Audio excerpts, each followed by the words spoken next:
BUMN di Indonesia itu artinya negara berbisnis. Kita urai sedikit maksudnya. Negara atau nation yang merupakan payung terbesar dari sebuah bangsa atau beberapa bangsa dalam suatu wilayah geografi. Banyak bangsa atau banyak ras bisa berada dalam sebuah negara. Amerika misalnya adalah sebuah negara yang paling banyak bangsanya beragam tinggal di sana. Bukan suku lagi, bukan etnik, tapi bangsa atau ras. Bangsa atau ras seperti Caucasian, Negro, Oriental, dan lain sebagainya, di mana ada 5 ras besar seperti simbol 5 ring olimpiade. Kemudian bangsa memecah lagi menjadi suku atau etnik. Panjang deh kalau kita membicarakan hal ini. Kita skip aja dulu ya. Tiongkok yang besar itu satu bangsa dengan etnik Han atau suku Han yang menguasai 91% populasi di Tiongkok. Sungguh, jadi agak gampang mengelola negara sebuah wilayah di mana bangsanya tersebut mayoritas satu suku. Sebagai catatan, suku Han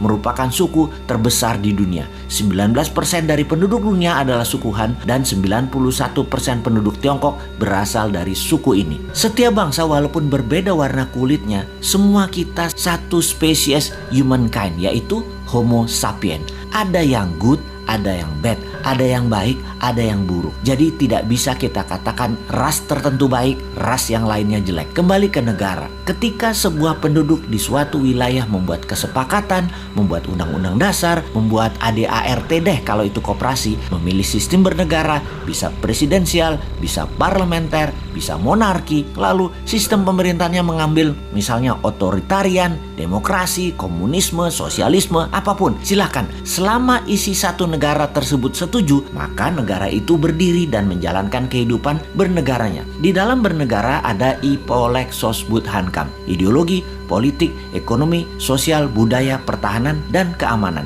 Itu pun dipecah lagi di setiap bagian, punya sistem berbeda lagi di setiap negara satu dengan negara lainnya. Kita bicarakan pertahanan misalnya. Di Tiongkok dan Amerika ada 6 angkatan perang. Indonesia cuma 3 misalnya. Dalam membangun ekonomi misalnya lain lagi. Di Amerika dan Tiongkok pakai printing money berbasis proyek. Sementara di Indonesia pejabatnya memilih pakai dolar Amerika baru bisa cetak rupiah dalam berekonominya. Di Tiongkok negara dengan satu partai, yaitu Partai Komunis, yang membuat negara Tiongkok berideologi komunis. Karena sistemnya satu, yaitu komunis, maka kelolaannya bagi mereka yang ingin menjadi pejabat publik atau abdi masyarakat, ya join the party, ya gabung dengan Partai Komunis. Ada 90 juta anggota Partai Komunis Tiongkok atau PKC itu. Semuanya pejabat publik dan BUMN-nya ya anggota partai. Di sisi kelolaan aset, BUMN Tiongkok bukan punya negara, tetapi punya partai Komunis Cina. 1,5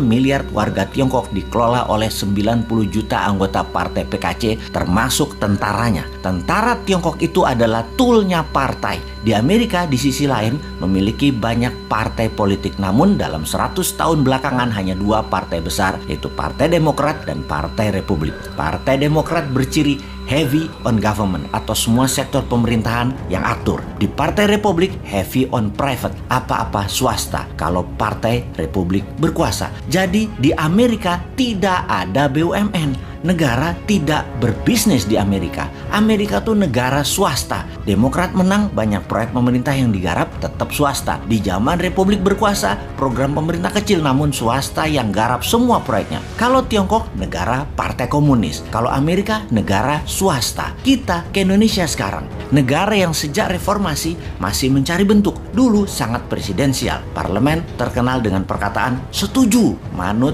pemerintah. Sekarang dalam 15 tahunan terakhir, parlemen DPR balas dendam, mengendalikan pemerintahan kebanyakan. Jadi bentuknya sekarang lebih ke arah parlementer. Partai politik dan politik menjadi di segala lini, membuat Indonesia menjadi negara politik. Mau kaya di Tiongkok, join Partai Komunis.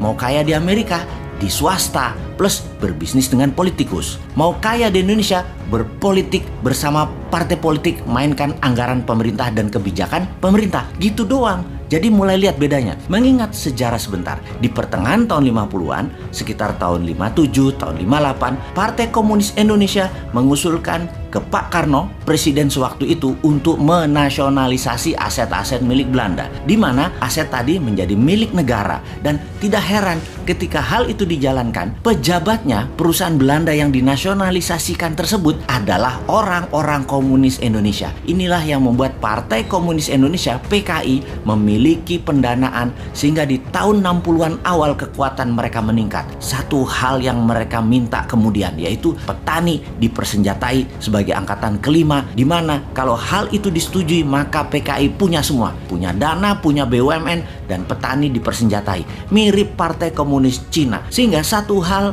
yang belum PKI dapat, mengambil pemerintahan negara Indonesia dan mengubahnya menjadi negara komunis. Singkat cerita, CIA Operation. PKI dikejar sampai ke dalam hutan, terjadi genosida besar-besaran. Itu luka sejarah panjang demi NKRI, demokrasi berdiri, membuat korban saudara sebangsa yang berideologi komunis musnah. Sekarang semua sudah tertutup peluang bagi PKI. PKI sudah selesai. Zaman bergeser. Dunia tanpa batas lagi. Dunia menjadi global, digital, dan internet membuka semuanya. Perang berubah. Bukan lagi military war, tetapi economic warfare. Untuk itu, kita sebagai negara ke depannya harus mulai menata apa yang terjadi ke depan untuk anak cucu kita.